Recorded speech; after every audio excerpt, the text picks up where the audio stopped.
So welcome back to another edition of the Heart to Heart podcast. And my guest today is Dr. Taylor Burrows, also known as the vetting specialist. So Taylor, welcome to the show. Thank you for having me. How are you, Mike?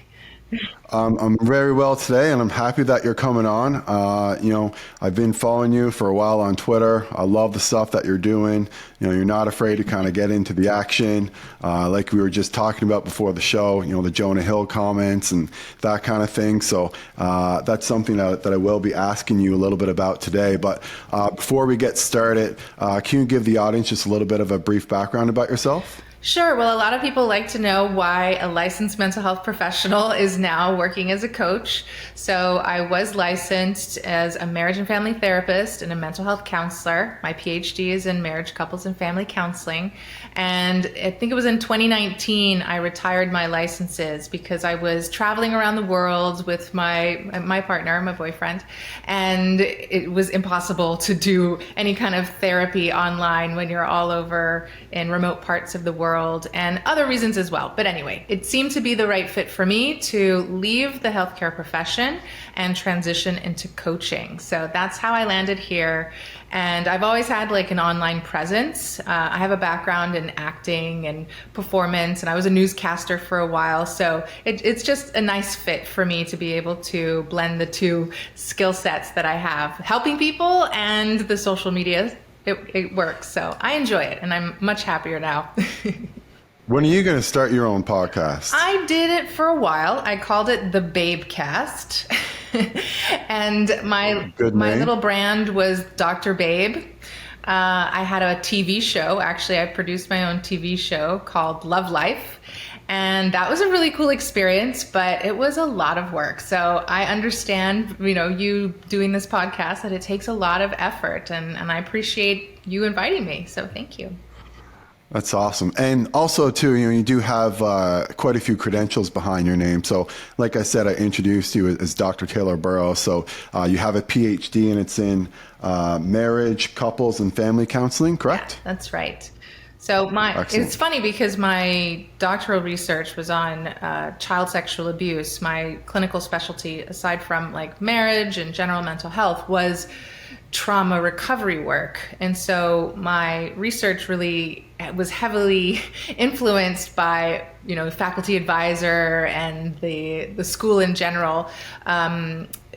Sort of influenced me towards thinking about the patriarchy being bad and like this evil thing that caused a lot of the problems that we see in the world, in this instance, sexual abuse.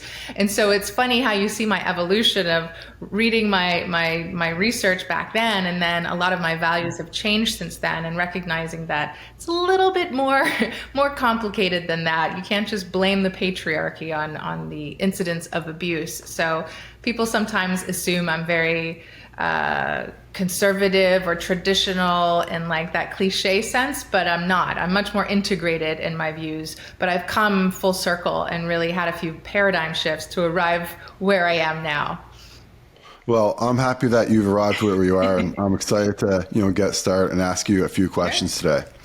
So, one question that I have for you today, regarding dating, and that's kind of, I guess, what we're going to be mostly chatting about today is relationships and dating, is do you feel that it's good for people to wait until they become the best version of themselves before they get married? Because sometimes you see someone who, you may think that, they could be doing better, so to speak, as bad as that may sound. And you may think that he or she got tied up with her when they were young.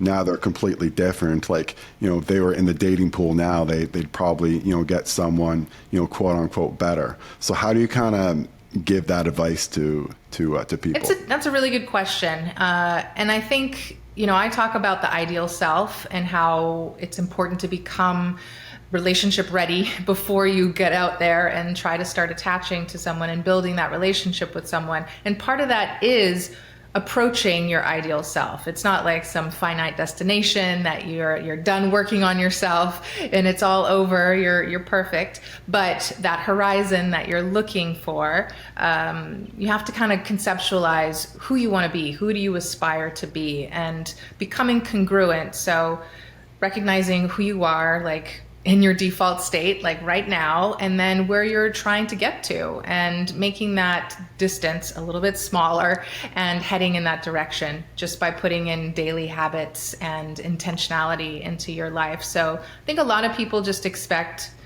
when you're younger, that you'll just figure things out eventually, like it just sort of plops in your lap one day when you're older.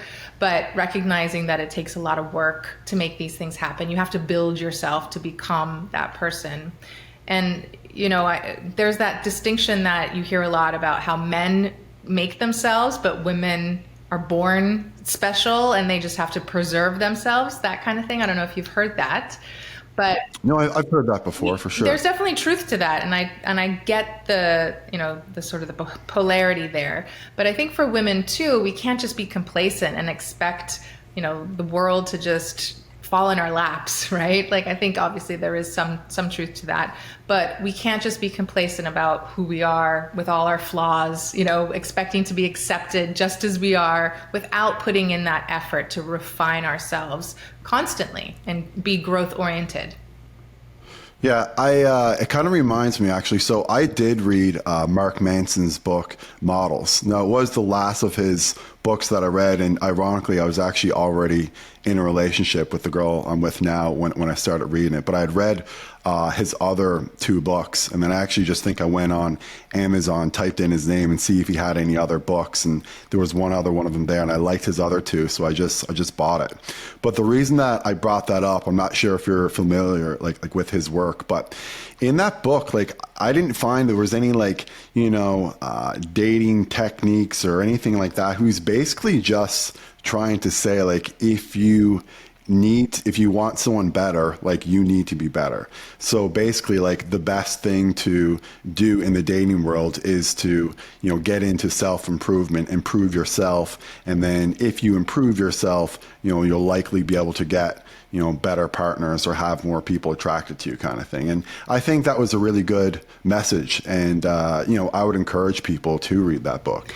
Yeah, exactly. I think, we have to be careful though, because we don't want to discourage younger people from settling down either, because there's this bias now that anytime I post anything about age gaps or younger people, whoa, the reaction online is visceral. I mean, there is just so much defensiveness out there.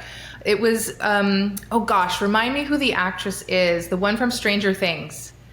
Do you know who I'm talking about? I don't know that one. I don't know her. She just announced like her engagement to her boyfriend, and I think she's like 18 or 19 and he's like 23 or 24. Like, it's really not a huge age gap, but people just were not happy with this, and they thought that she was too young and it was too early for her to settle down. And it is it's a famous celebrity's son too, and he comes from a family where his parents have been together for a really long time. And so I think when I did my deep dive into their relationship just to figure out what was going on, it seems like you can, as long as you have those strong family values instilled in you, right, from your parents and your upbringing, and you are self-aware in who you are, what you want, what your needs are, your boundaries, and where you're headed in life, then you can clarify that with someone who's equally as self-aware and grounded. And so just because you're young doesn't mean that you're not going to know yourself well enough and it's going to be too early or premature to settle down into a relationship. It really is the quality of your character and your experience and your background that sets you up for success. Yeah, so I guess you have to be, balance it like most things, but, so where you want to be is be headed into like a right direction, but I don't think you have to necessarily be like at your destination. Yeah. And then that's something also too that you're just going to share with your partner, right? So you're going to share like, where you are now and where you want to be. And if where you want to be, fits with the other person, then it's more likely then that could be successful in the future. Yeah, and sometimes, we do change. We can't anticipate all the changes that we go through. So, you have to have those sort of those baseline qualities that will carry you through all of the twists and turns of life. So that's what's really important to vet for. It's not like the more obvious, superficial, personality traits, introversion, extroversion, or, what kind of things they enjoy doing, like their hobbies and interests that are kind of cliche, right? Like people think they want to look for someone who shares all of those things with them. But those more like deeper, substantial character traits that you will be able to see through consistency and how people show up. But the number one thing that I would say is like that growth orientation, someone who's accountable to themselves, like they take responsibility, they can humble themselves, they can admit when they're wrong, they acknowledge when they make mistakes, they're not like defensive, and they're curious and they want to learn and grow. That kind of quality in a person, it stands the test of time, like whatever they're into at this stage of their life that they're in. Yeah, it reminds me actually of Jocko Willink. I know that Yes. it's kind of odd to bring him up during like a dating conversation, but and maybe you know actually what I'm going to say. But they asked him, what should you look for in someone that you're going to marry, and he said someone that you would go to war with. And so where you were kind of like describing these like characteristics, values of what you would want in the other person and in your relationship, like that kind of reminded me of what he was saying, like you want someone that, can get you through the tough times, that is always going to be there, that's very loyal. And it just kind of seems that's basically what you were kind of saying just then. Absolutely. You have to function well as a team. And a lot of people get like the wrong impression from me saying that or hearing that you should be like a team, because what they're assuming is that it's like 50-50 egalitarian partnership, but that's not what I mean by working as a team. It's a complementary team, right? Like where you are going to be different. You're not two mirror images, like copies of each other. You're going to have that polarity, you're going to have that complementarity, and you're going to be able to fill the roles that the other person, where you're strong, they may be weak, and vice versa. So going to war with your spouse is having that ride or die teammate, someone that is with you through thick and thin, who isn't gonna, peace out when the going gets tough. They're in it with you, come hell or high water. Like, what other cliches can I throw in there? But I think you got all of them. You hit them all good. Good. So that kind of brings me to my next question. So if you are interested in someone and you guys have kind of, thought that this is going somewhere serious, like what kind of discussions do you have to have before you get into marriage? And I know that, the thing that everyone brings up is kids, but what other kind of discussions do you think that people don't have before? I hear a lot of people talk about money a lot. They say that, you should have like financial discussions before you guys get serious. But what are some of the ones that people tend to miss? Well, I mean, I can go through a list of things about like on the sort of micro of topics that you should discuss. But the bigger point that I think is really important to get across to people is this isn't an interrogation.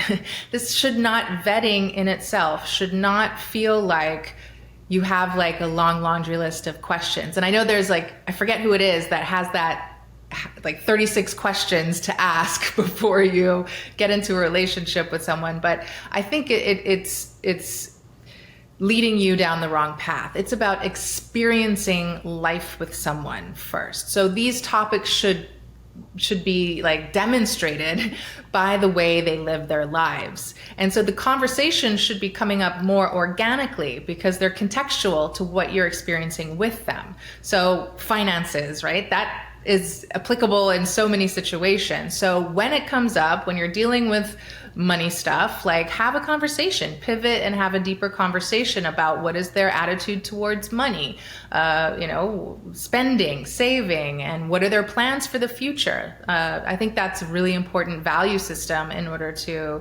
vet for and see where the other person is, because it's normal to have a spender and a saver in a relationship. So that can be complementary. But overall, you want to have kind of like a similar plan for what you're working towards and how you can contribute to that in different ways, perhaps, but together. Yeah, I think traveling is another big one too. People like to travel differently. So I'm one of these people, I didn't realize it until I was older, but I can kind of lie down on the beach for 4 or 5 days and not get too bored. Like after the fifth day, then I kind of start to get a little bit antsy and I need to do something. But some people just don't have that in them. Like they don't like going at all. And then so it does become an issue for a lot of people when, someone wants to do something completely different on their vacation, especially when you only get, a few weeks a year. So have you found that's been an issue in some of your marriage counseling in the past? Yeah. So when it comes to traveling, like I recommend strongly for couples before they really, bunker down and commit to someone, to have some kind of exotic travel. If you can't, that's okay. You can do like road trips or whatever. You can do short-term travel. But it is important to get out of your comfort zone and really see what, that person looks like and how they respond when they're stressed out. I talk about the stress languages. It's a very common concept like that I've kind of sort of used for this framework that is unique to me, what I branded. I'm not familiar like at all with this. So if you can explain it. Basically what you've heard of is like trauma responses. So fight, flight, freeze, fawn. So those mechanism, those are the ways that we show up when we're dysregulated, basically. So those trauma responses, I wanted to normalize a little bit for people because we have all this sort of pseudo pop psychology trauma talk out there on social media. And I think it can be overwhelming, but everybody has stress. Everyone feels overwhelmed. Everyone hits that limit of their tolerance, right? When your patience is worn out. And so I have like branded it the stress language to go with the love languages, because you hear about the love languages and how people like to show up when they're feeling warm and affectionate in the ways that they want to connect and establish intimacy with their partners. But we have to see people under duress and what they look like, like when their shadow is coming out, like when they're not composed. And so you don't have to contrive that like you're trying to test them in a purposeful way, but life is going to happen. And if you're just exposing yourself and this love interest to, the good stuff, like all the fun stuff, then you're going to completely miss out on seeing their true character underneath a little bit of stress and getting outside of their comfort zone. So that's why I recommend travel, but specifically that it like sort of far, exotic, something outside of the norm kind of travel. It reminds me of, I don't know where I read it, but I think I've read it a couple different times. And this doesn't relate quite to dating, but it sort of relates to the whole situation, is that if you're going to employ someone, and what this guy did is that he took this guy out to a restaurant and then he on purpose told the waiter to screw up his order. And then so the waiter screwed up his order and he wanted to see how that person would respond, because that would give him, a little bit of a sense of this person's character and how they would react under stress. So, if people are doing it to vet out, employees, then, people should definitely be doing it to vet out, people in a relationship. I'm not saying you should screw up someone's order, but, there are other, like it's just going to come up naturally in life, That, and also the big thing is when I'm working with people, they kind of have this aha moment. I think this happened yesterday actually on a call when I said to the man, I was like, so what? So what if that thing that you fear happens? Because if you say that or do that and they have this kind of reaction, then you're going to have clarity. And that is the point. So just recognizing that you're not trying to do the best that you can to avoid problems or avoid the person feeling stress. You don't need the perfect date. You want to see how they respond under a less than ideal situation. Like, what do they act like when their order is messed up? How do they treat the staff and how do they treat you? Or what if the restaurant is too noisy or the food is bad or whatever the case may be, I think especially on travel, like in travel situations, a lot can go wrong. So flights can get delayed. You can lose your luggage. There's a million different things we can keep going. You always forget stuff. People always forget stuff, And then, like getting those things in another country sometimes isn't very easy either, right? So quite a few things can go Sounds like wrong. you're speaking from experience. So you probably learned a lot about your partner and your girlfriend and yourself too, right? I think For sure. travel Yeah. Like definitely teaches when you. you're under stress and respond a certain way, like, it does say a lot about yourself. So you should be self-aware if that does happen, like when you are going away with someone and there's, a potential, disaster or even just something kind of minor that happens, like you got to understand that the other person, I don't know if judging is the right word, but the other person is gonna, be looking at how you are responding. So be aware of that and make sure that you respond, stoically or appropriately to that particular situation. Yes. And when you talk about like going on vacation, being on the beach, stuff like that, it brings up a lot of compatibility issues, right? Like, I don't know about for you, but in general, when you're on vacation, it's idyllic or it's meant to be idyllic, right? Like True. all the other Yep. constraints are taken away and you get to just create your ideal day in this wonderful environment. So you get to see a little glimpse of what a person will create for themselves when they don't have to worry about work or about kids or whatever the case may be, right? So Yeah.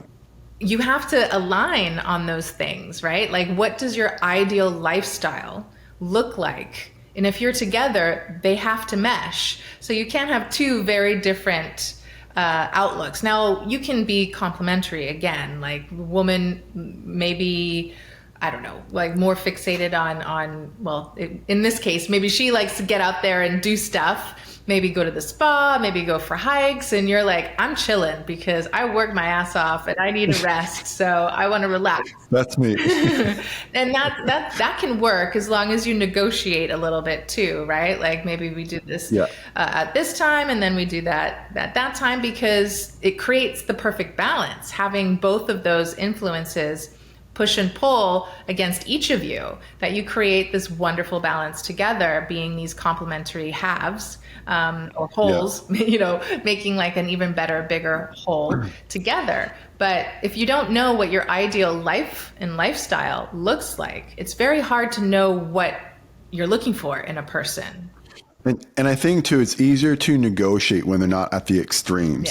Like, I do like going away down south, but I also like going to Europe. Like I've been to Thailand for like a month and stuff like that. So like, I love doing both kinds of trips. So it makes it a lot easier to negotiate and come to a compromise when people aren't like at the extremes. Like if I had like only gone down south, I think it might be difficult if someone's like only done like adventure trips.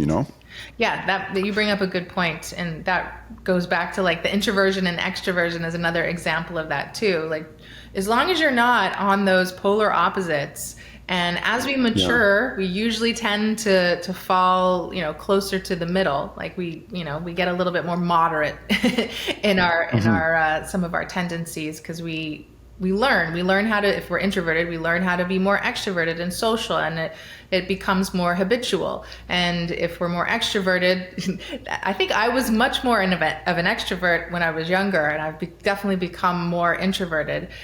So it's being more settled, being more relaxed and at ease. And that can happen especially for a lot of women too. I mean, both men and women, but I think especially now, like the trend is, what is it? Like your soft era, for women, like that's like the big trend right now for women to have a more leisurely lifestyle. So I think you'll be seeing a lot more of that, or not you particularly, but everyone will be seeing more women that they may want to date having this attitude of, I want to relax and be leisurely. And so, yeah, it's just good to know because you can. And that could work for some people, but it might not work for others. Because it feels good when you're a man and like you take care of your girl and you know that you're making her happy. Like that feels so good. But at the same time, if you're just giving, then that can become a problem too, yeah. right? So I think there has to be like, you have to strike a a really good balance there. Yes. And so I talk about integration a lot in my work. And obviously that's derivative from like psychology and Jung and stuff like that. But I use it as a reference for finding the sweet spot, right? So that balance is more like 80-20 than 50-50. Like whenever I talk about balance, it's about finding that sweet spot for you in your energy, in your personality, in your temperament, being able to, be a little bit of both, but at the right levels. So Yeah, for sure. it's like calibrating to the right. When you were saying like extroversion and introversion, like, I like doing both almost to the extremes, but I also can be in the middle, Yeah. So like if someone said to me, like, you have to lock yourself in your bedroom this weekend for 2 days and read, like, it wouldn't really bother me. But I also kind of like going out to parties and having fun, so, I kind of can see like what you mean, like where it doesn't have to be always like just maybe say a small group or something like that. It's like, can you, deal with someone who is, always going out or not always going out, but can go out to sort of like big events and that kind of thing, but also just be sort of really relaxed and reclusive for a few days. Yeah, I think that speaks to just being flexible and having like like an openness. If we were talking about the big five like personality traits, like openness to, well, I guess, the way that was framed, it was more like, I guess, being adaptable to novelty or to other people's ideas, or not being closed-minded kind of thing. So you do have to have a level of that openness and receptivity in order to not push people away. You know what I mean? Like if you're too closed and fixed, like it has this detached feeling to it. So I think there's a time and a place when you want to be like really sort of stuck in your ways and fixed, and then other times when that flexibility really plays a big role. Yeah, and I know you said that you haven't worked with couples with MDMA, and we won't touch on it too much, but I think that's what those medicines do. Okay. Is they increase your openness. So like people basically are just willing to talk about shit that they wouldn't talk about otherwise. And so because of that, they're able to have these conversations and resolved issues that sometimes wouldn't otherwise be resolved. So kind of interesting, to see where that kind of work goes. Yeah. But I know, but I know you said you haven't like researched that too much yet. No, I'm not very familiar with that. I've heard about it just anecdotally, but when I was practicing, it wasn't really. It was just emerging like on the outskirts of conversations, but it definitely wasn't taken seriously yet. And I worked closely with the medical director of the hospital, who is a psychiatrist that I was the deputy director, and he was the director of the mental health commission in the country. And we talked a lot about substance abuse and psychotropic use and stuff like that. And I know that there are definitely some negative effects of like marijuana and stuff like that, but we didn't really get into the psychedelics and all of that. But I can see how it would definitely open you up and reduce, like let you be more inhibited in having these conversations. But I'm curious, Mike, like what was the outcome like after they had this experience and they sobered up or whatever? Like, was there any like downside to their conversations they had when they were feeling so free flowing? So generally speaking, people do rely too much on the medicine. So meaning that, like you used the word integration earlier, and that's the most important part of the work with MDMA or any of these psychedelics, is that some people, I mean, I'm sure you've heard people say, oh, I did an ayahuasca experience, it's the best thing ever, and like, oh, I'm going to do ayahuasca, it's going to resolve all my traumas. It's like, no, all it does is it just gives you a little bit of a window to look into stuff that you couldn't look into before. So, to answer your question, the people who do the integration work, they absolutely do benefit from the therapy. But the people who don't do the integration work, they're basically just having a recreational fun day when they're doing that. So you do have to be very careful. And then obviously too, you said downsides, like there are some downsides to MDMA. And if you do have like cardiac history, it's not good because it can increase your heart rate and that kind of thing. So you have to be careful about the medicine itself, and then also to just not relying on it as like something that you do to, improve your relationship all the time. It's got to be, do that and then you integrate and then you maybe don't do it again for a year, so there's got to be a lot of space like in between sessions. That makes sense. I would imagine you would screen for addictive traits in the person. Yeah, big time. I mean, you have to make sure that like there are other issues too, that like unfortunately you can't be taking antidepressants and that kind of thing. And as you know, a lot of people are on those medicines these days. So, just like with any other medicine, there's going to be interactions. So there are some like, dangers that you have to be, wary of when you're using it. But, speaking of traumas, that was actually going to be my next question for you. So, Jason Gaddis talked about this a lot with me on my last podcast with him, or my only podcast with him, I should say. So do you think if you have unresolved traumas that's going to surface in a relationship? Yeah, I do. I think unresolved, obviously, trauma, it will seep out in different ways eventually at some point in your life. So the problem is when they are in denial, when it's so repressed that they're not aware of it, right? Like you can't predict that it's going to come out. So there's a difference between that, because that you can't always prevent. So when they are unresolved, you know about them. You are aware of them, but you just don't want to deal with it, or you've convinced yourself like it's not a problem, and you have all these defense mechanisms. So that will create problems in your relationships. And even if you don't see the connection between the unresolved trauma and the problems you're experiencing, you will at least have awareness that you're having these repeated patterns play out in your relationships, whether it's romantic or professional or platonic, familial, and you need to be able to address them, to have the desire to confront you being the common denominator here, and knowing, okay, there's something that is playing out that I can't seem to fix. And that's really when people need to take themselves to talk to someone who is trained in dealing with these matters.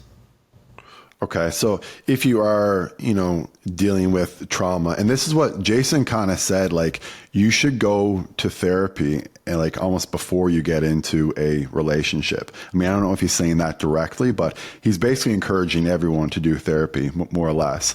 And that, if he had done it sooner, some things in his life could have been avoided and that kind of thing. So do you think that if you are going into a relationship, you should really, screen yourself for unresolved traumas? And then if you, discover that you have them, then you should absolutely go to a therapist and try to, get that resolved before kind of getting serious? Well, I don't think you necessarily have to go to a therapist anymore, because we've kind of broken up a lot of these helping professions, and you don't have to be in the healthcare profession in order to teach people about self-awareness and emotional regulation and boundaries and all these kinds of things. So I do want to kind of encourage people that therapy can be a daunting thing to do, right? To go and seek a therapist because of that medical level of intervention. And I think it's appropriate. I think therapy should be distinct from other like coaching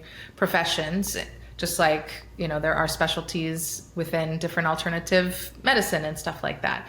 And the number one thing that people really are like failing at is emotional regulation. And I actually define Stoicism as emotional regulation. I think that that's the big misconception about it, that people assume Stoicism is emotional, like detachment, like complete detachment and numbing, but it's not. It's about having composure, being able to, identify your emotions and regulate them so that you can control your behavior. And so a lot of people are emotionally illiterate, and they don't recognize that there's a distinction between the emotions that you experience internally and the behaviors that are derivative of those emotions externally. And so when people say control your anger, what they mean is what they should mean is it's okay to feel angry, but you have to control your behavior so that you don't do anything inappropriate because of that anger. You have to talk about it. You have to transmute it. You have to, exercise. You have to go outside, take a walk, whatever it is. Those coping mechanisms or emotional regulation skills need to be instilled from us from a young age. And this is a thing that I came to recently. I think they need to rebrand anger management to emotional regulation training. I like that. And just so you know, you are like preaching to the choir on Stoicism. So I know we don't know each other like too well, but I'm a massive Stoic philosophy fan. Like I've read all of Ryan Holiday's books and, Meditations, big into Marcus Aurelius and Seneca and all that kind of stuff. So I love that you're talking about this because I think more and more therapists should be encouraging people to read Stoicism and to practice Stoicism. And you're right, like it's not about having no emotions. It's just about, not getting mad and making, particular situations worse and just to like accept things. And sometimes, people will also mess up like accepting it as like, oh, that just means like I'm just going to like, eat shit kind of thing. And it's like, no, that's not what that means. It's just like there's certain situations that suck, like sometimes you're going to hit a bunch of red traffic lights and like there's nothing you can do about that. It sucks.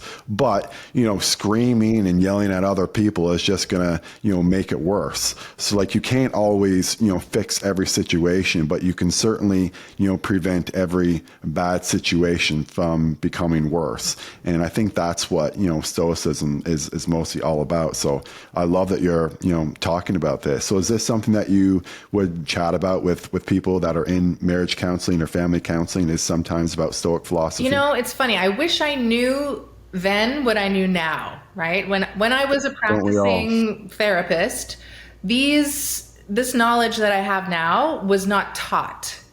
And it was clear to me that something was broken about the profession of mental health, right? Services.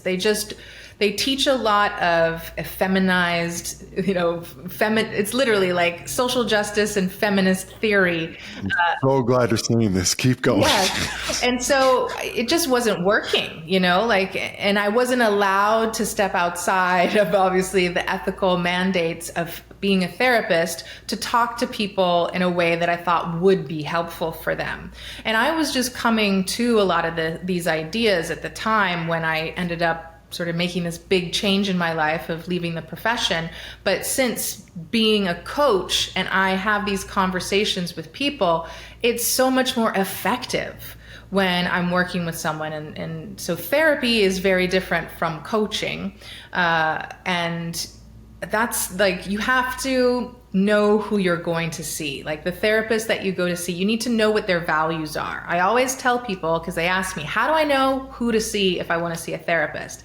Ask them a personal question about what are their core values, or what kind of person are they? But you want to find out something relevant to who they are as a person. Mm-hmm. And the ones that are very, I don't know how to describe it. They're like complicit, or they comply with the indoctrination in the profession. They will be very offended that you ask them anything personal, and they will seem very cold and detached about it. Like it's just inappropriate. This is about you and not about me. Like they just don't have any transparency. You're describing a woke person, I kind of believe, but go ahead. Exactly.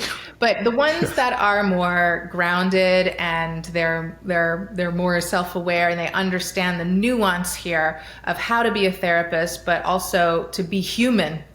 You have to be human to be an effective therapist. You'll be able to say, these are my values that I live by, and if you're uncomfortable with that, that's okay. I understand.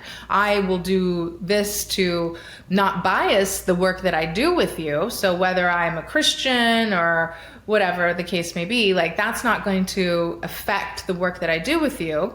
But you may feel like you want someone who aligns with your core values, and that's totally understandable. So that is a healthy therapist who can at least share a little bit of insight into who they are. Because I think it's fair, especially as a marriage therapist back in the day, if people want to know that you're in a like marriage, that you're not a single person, doing marriage therapy, I think that's okay to want someone who, I think it is too. right? Yeah. So Yeah. I don't know. There's a lot of like, I think the work that I do, which is very different from therapy, but as a coach, talking about these issues in the ways that I can now with people is much more effective.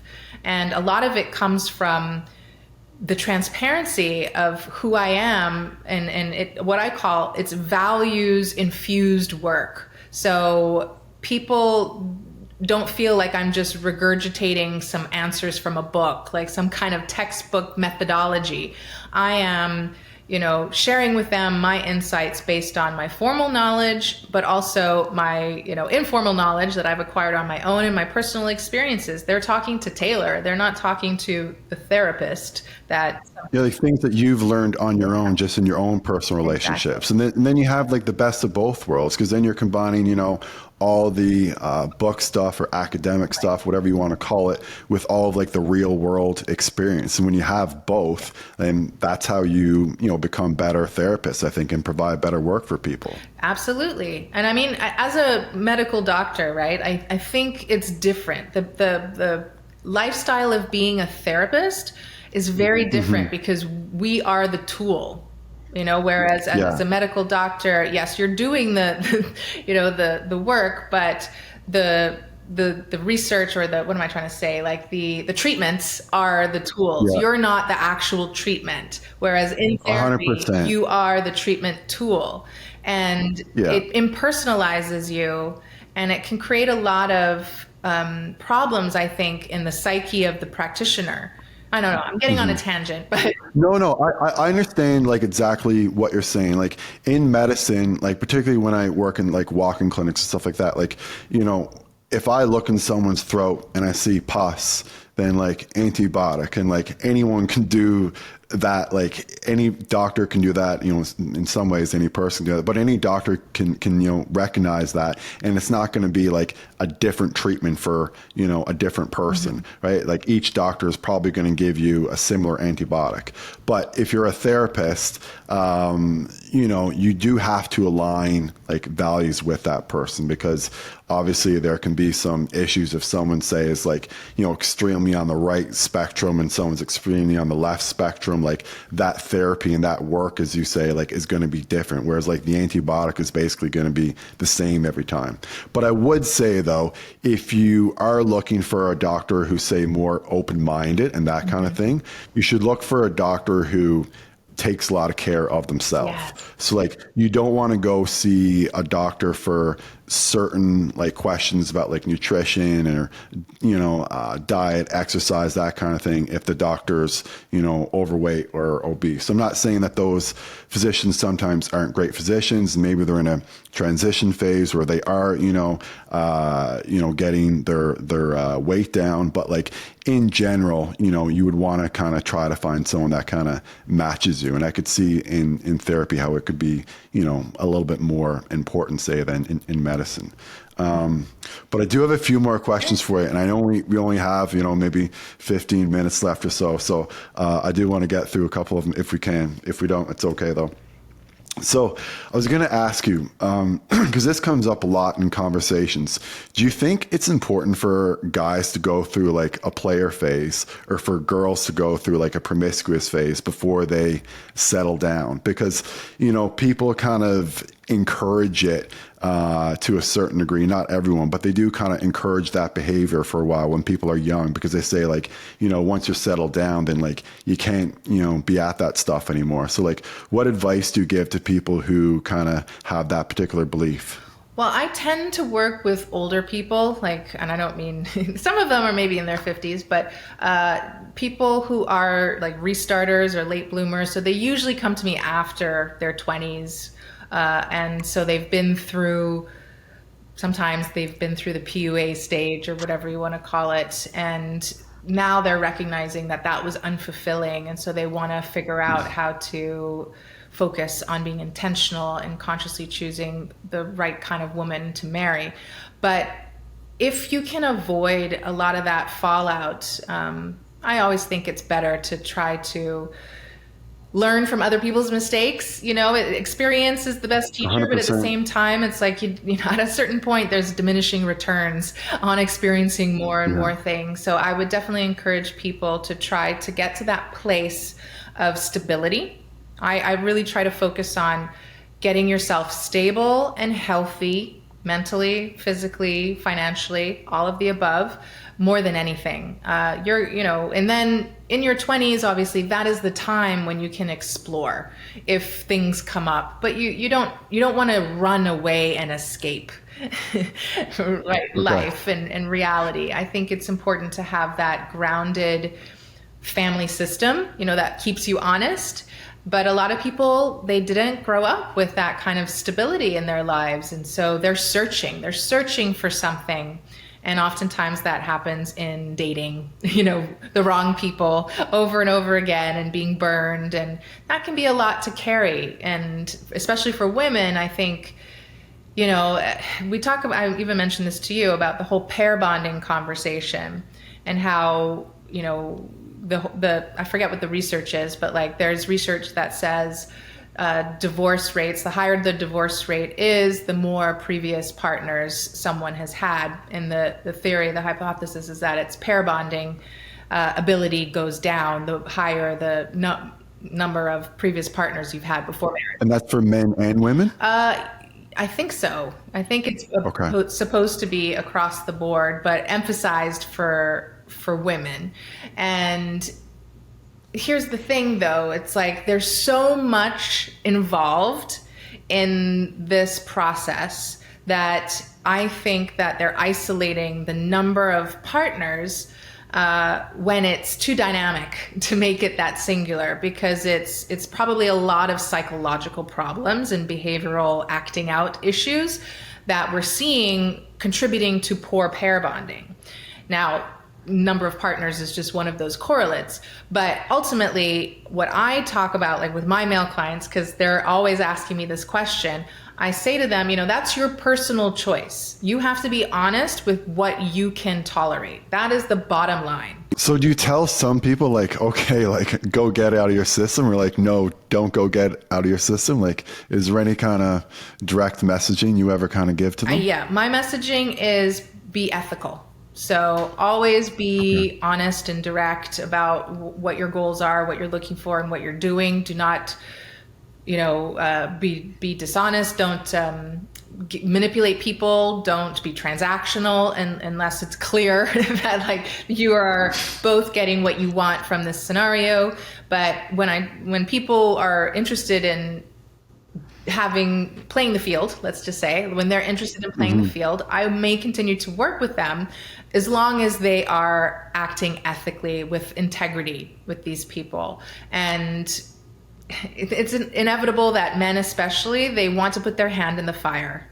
It's just very hard to like prevent that from happening when that urge is there. So a lot of men do need to, I found, make those mistakes and end up stepping in like the dumpster fire of an unhinged woman who will then start to like ruin his life in some shape or form. And then he's like, all right, I need to not just put myself in those predicaments. I need to be more selective. I need to stay away from the red flags. And so ultimately they will be just less, they won't be playing the field as much because they're being more selective.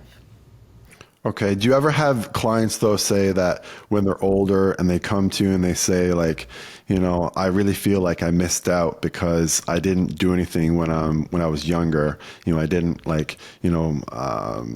experience too many other partners, and now I'm married, and so I feel like I missed out. Like, what do you say to those kind of people? Well, going back to that, this is the thing, is what I tell people is look to their current behavior, right? Like, looking at a total number of partners isn't always the issue. It's like if they had a wild phase, I suggest make sure they're 2 years out of any kind of trouble, whether it's a messy divorce or a wild phase or drugs or whatever. You know what I mean? Like they need to have that process of change settle. So the first year is always full of relapse and emotional turmoil. You don't want to get involved in that first year. So wait until they're about 2 years clear of any kind of bad behavior to even consider getting involved. And this is the thing, this is the justification for, well, why do I even want to date someone who has had this kind of promiscuous background? Well, the silver lining here is that when these people have truly confronted their bad behavior, like what led them to doing this and the patterns of acting out, casual relationships, or maybe like addictive traits and stuff like that, when they confront what was really going on and they heal, they maybe go to therapy or they just change their lifestyle and they clean up their act, they are so much more grateful for finding stability, for finding true, real, healthy love, secure attachment. They know what it's like to lose it, and they will not risk it in the future, right? So that is the silver lining of that experience. Whereas someone who has never experienced anything else often will ruminate about, well, what if, or did I make the wrong decision, or I wish I could try this or experience that. So that doesn't always go away for some people, and you have to talk about it. So it's very hard if you just suppress that and don't talk about it. But then it's like, how do we talk about this as a couple? Because it's so scary to bring that up, right? Maybe they need some MDMA treatment to address it. Maybe that would probably help bring up a lot of stuff, and that could be one of the things. But in general, though, too, I've heard the data is though that women do prefer that the man does have more experience than them in general. Is that correct? I think so. I think I was telling you about this researcher on Twitter. He posts a lot about Date psych. I started following him after you told me that. Yeah, it's great. He's a what is it, neuroscience or something that he studies, but he does a lot of research.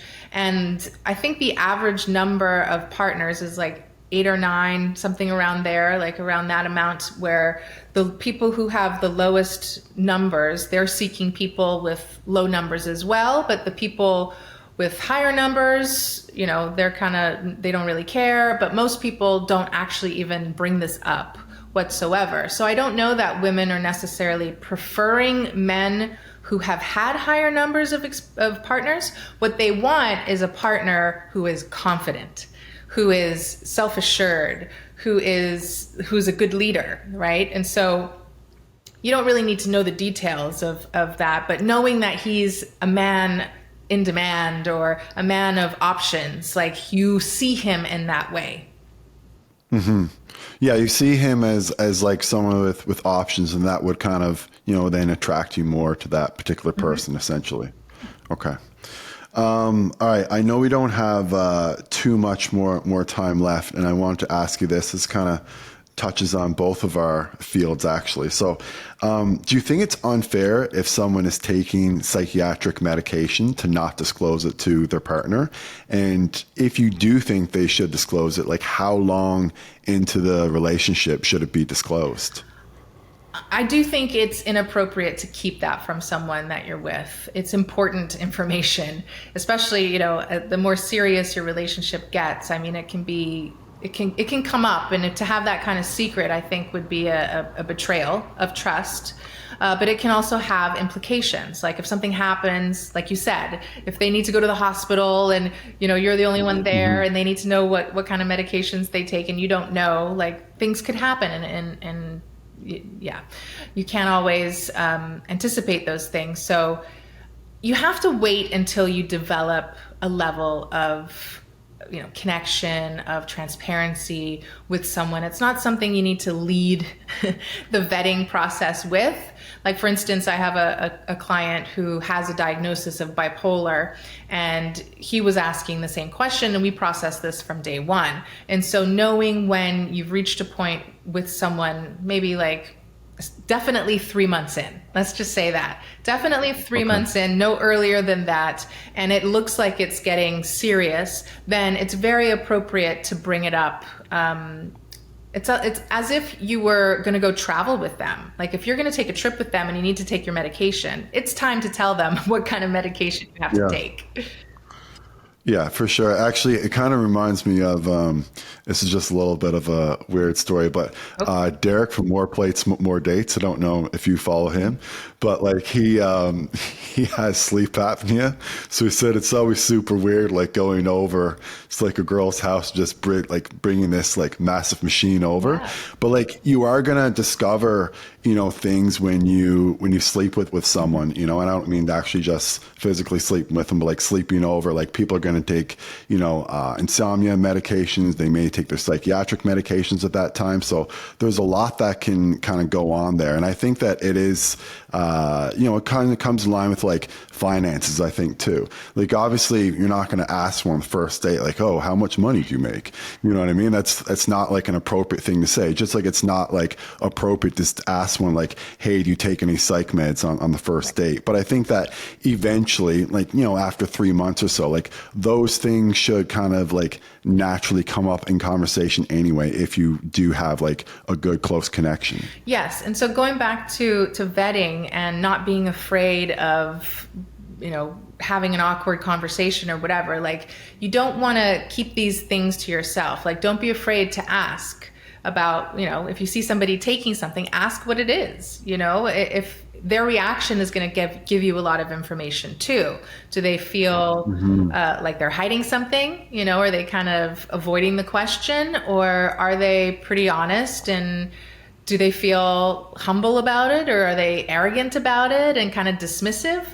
And that will be helpful for you to gain clarity on the kind of character that they have, but also your compatibility, because it's how you kind of rebuild, or how you not even repair, because let's say it's not a conflict, but it's how those experiences of having the hard conversations land, between two people. Like, if it helps you bond and grow together, then that's a good indication that you're making or you're developing a good team aspect with someone, rather than it being like this lingering, like you're poking holes in the bond, and it's just it's getting worse and worse because you're not getting on the same page. So if you don't ask the questions, you might never get the answer. So don't. And it could end up being positive, because if the other person is receptive and they're saying like, I'm so glad you told me that, like it took a lot of courage, like yada yada, like, it actually might end up being like a positive thing, even though it's obviously still something very difficult to tell someone. Exactly. They're vetting you too. You should be assuming that they're vetting you too. So you want to have a good response and feeling accepted. There's a sweet spot here, right? Like, you want to be accepted for you as the flawed person that you are, but at the same time, that doesn't mean you're going to be complacent. You're still going to be striving to be better and to improve where you can, where you have control over. So those two things can coexist. Yeah. And also through like 3 months, you will find out some things naturally. Like through 3 months, you should find out whether or not the person drinks, or how much they kind of drink, like that kind of thing. And that's just something that like I think should be discussed. Actually, I think Jordan Peterson brought that up in his book, either the second one, Chaos to Order, whatever it was, or the first one, 12 Rules for Life. Yeah. He said like, you can't be way off in that, and like there's going to have to be like compromises. So if someone's like, a big drinker and the other person doesn't drink at all, like that may not work out. And if someone likes to have, little more drinks than someone else, you can still kind of find that like compromise overall. So I think it's important for people to, maybe discuss like drug use in general, not just maybe like psychiatric drugs, because some people like to drink more, some people like to smoke weed, and like some people find these things to be like incredibly unattractive, right? So, and just kind of hampers their lifestyle. So I think it's important for people to have those conversations, not just related to psych meds, but also kind of like recreational drug use. Again, I'm not encouraging recreational drug use, it's just that, it comes up in conversations and in relationships. So that's why we're discussing it. Yeah, and a lot of people, you don't want to fixate on like 3 months or the timeline. When I talk about vetting, I have the vetting timeline that I use as a framework, but I explain to them it's quality of time over quantity of time. Because there are some people you can learn a lot about them in 3 months, but there are some people you barely know them after dating them for 3 months, right? So what you do together matters. So don't just do the cliche things. Don't just try to have fun. Like, get out there and experience life together. And I also believe like meeting friends and family shouldn't be deferred until you're going to propose to someone. Like, do that a little bit sooner. I think it's much more helpful to know what that person's background is like and what their family is like, and if they like you get along earlier on than what most people do. Yeah, I think I was having Thanksgiving dinner with Emily's parents like two months after we got together. So I think it's good. Like, it gets you involved in the relationship right away. You find out a little bit more about the person. I think I would definitely agree with that point. So I've hit you with a lot of hard questions here today, and I know we only have a little bit of time left, so I'm going to kind of give you an easy one. I think it's easy. You'll be the judge of that, I guess. How important is chivalry to women? Because a lot of people say that it's kind of dead these days, and some people say that it's very important. So how important is it overall? Well, I do think that it's important to know that a man is a gentleman. Having that kind of charm and charisma, and that what we call in the islands brought-upsy. He's got good manners, he's polite, he's respectful. It's a way of showing respect to you as a woman, but also that extends to other people, like the elderly or children, right? Like, you want to see that man, kind of like the Madonna whore contrast. Like, a woman wants to know that the man is the warrior, and he'll go to war, but he's also a gentleman as well. And he'll, be the person that will put his life on the line for you if necessary, right? That's just what it demonstrates, is that level of respect and decorum. And so a man who is totally oblivious to those things, and he's selfish and entitled, that comes off as effeminate. That comes off as immature when a man is like that. Good point. And he lacks experience. He doesn't have that worldly knowledge of how to carry himself and how to treat others properly. So he doesn't quite have the status that a woman is looking for. So some people... And immaturity there too, I think. Exactly. Yeah. But I think people assume chivalry, the haters, the critics will think that chivalry makes a man seem weak.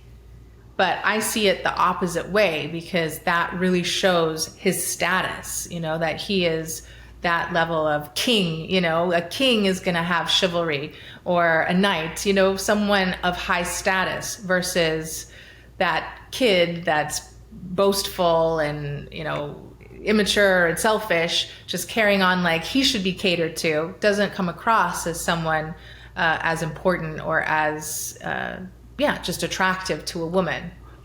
And it works for both people too, because like when you do that and then it's, obviously, really appreciate it, and that makes you feel good too, because you just did something good. So then it just creates like good energy for like a good time. Absolutely. You do. You want to see how a woman responds to that behavior. Is she appreciative? Does she say thank you? Or does she start to take it for granted and treat you kind of like, you're a secondhand person, like, what do you call it? Like a servant kind of thing, You don't want to be treated like that, and unappreciated. So that's important information for you to have, but you should always be carrying yourself in that way, I think that's what's important. You're not doing it to impress her.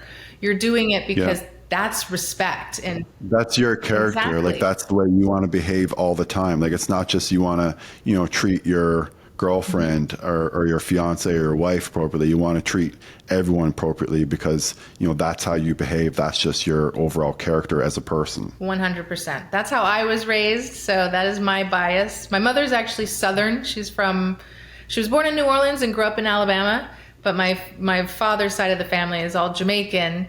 And so having that Caribbean, just the way that we were brought up, the Caribbean manners are very much about those appropriate mannerisms and being polite and showing respect, like saying sir and madam, or ma'am to people. And I think that really does show the quality of the person's character and what high value people are looking for.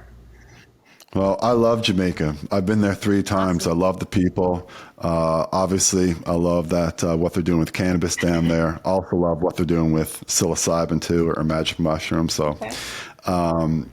anyways, I know we're kind of getting out of time here now. So, can you please tell the audience where they can find more about you, where they can learn more about you? Sure. Well, you can find me on Twitter at Taylor Burrows, on Instagram at the same handle, and I'm even on TikTok at Dr. Taylor Burrows. I'm a little out of practice on YouTube, but I do post like some of the shorter videos. But I was just telling myself I need to post some longer form videos again on YouTube. But I have, it's still slowly growing, so you can find me there as well at Dr. Taylor Burrows. All right, everyone. Thank you so much for listening. Thank you so much for coming on, Taylor. I really do appreciate it. And as always, I'll be back again next week.